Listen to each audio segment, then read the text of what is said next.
28 रजब 1342 हिजरी की रात वो शब सियाह थी जिसके बाद मुस्लिम उम्मा ने कोई सुबह ना देखी।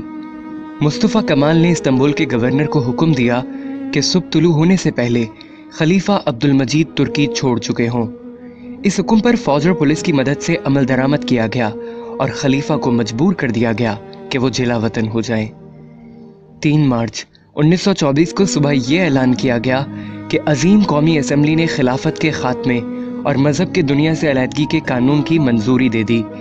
बरतानवी सेक्रेटरी खारजा लॉर्ड क्रिजन ने कहा कि तुर्की को तबाह कर दिया गया है, अब वो कभी भी अपनी अजमत रफ्ता बहाल नहीं कर सकता क्योंकि हमने उसकी रूहानी ताकत को तबाह कर दिया, यानी खिलाफत और इस्लाम।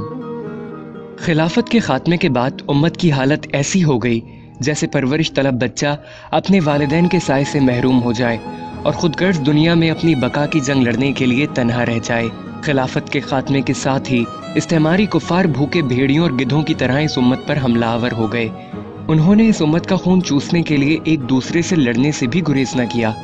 इस्लामी शरीयत को मुअत्तल कर दिया गया। सरजमीन खिलाफत को छोटी छोटी रियासतों में तकसीम कर दिया गया और हर रियासत को अपना आइन, कानून, कौमियत और झंडा देकर तकसीम कर दिया गया। इस्लाम दुश्मन ताकतें खिलाफत को मुनहदिम करना क्यों जरूरी समझती थीं, इसका पता एक वाक़ये से चलता है। शेखुल इस्लाम मौलाना सैयद हुसैन अहमद मदनी और शेखुल हिंद मौलाना महमूदुल हसन रहमतुल्लाह अलैह तहरीक आज़ादी के सिलसिले में माल्टा जजीरे में नजरबंद थे। वहाँ एक अंग्रेज अफसर था जिसका किसी जुर्म में कोर्ट मार्शल हुआ था और वो भी वहाँ सजा काट रहा था। हजरत मौलाना हुसैन अहमद मदनी ने उससे पूछा कि खिलाफत उस्मानिया मुसलमानों की एक कमजोर सी खिलाफत है, क्या वजह है कि बरतानिया, फ्रांस और इटली उसके पीछे पड़े हुए हैं। हम मुसलमान उस नाम की खिलाफत से अकीदत रखते हैं, लेकिन सारा यूरोप उसको खत्म करने की कोशिश कर रहा है। तुम्हें खिलाफत तुर्किया से क्या खतरा है? उसने कहा, मौलाना आपका सवाल इस कदर सादा नहीं जिस सादगी से आप पूछ रहे हैं।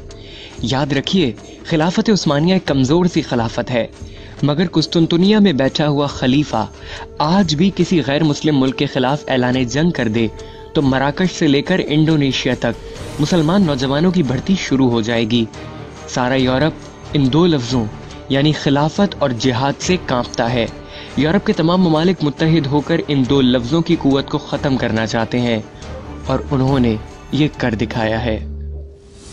खलीफा अब्दुल मजीद सानी की माजूली और सकूत खिलाफत का इक़दाम उम्मत मुस्लिमा के लिए 20वीं सदी का सबसे बड़ा हादिसा था।